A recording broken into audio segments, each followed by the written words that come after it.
शेतकरी सगळ्यात मूर्ख आहे असं मी त्या ठिकाणी म्हणणार आहे. मागचं सरकार होतं, त्याच्या मागचंही सरकार होतं,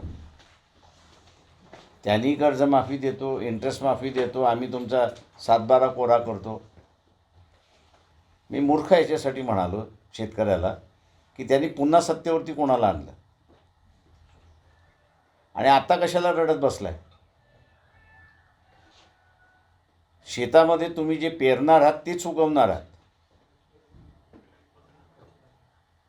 दुसरं तिसरं उगवणारं नाही आहे.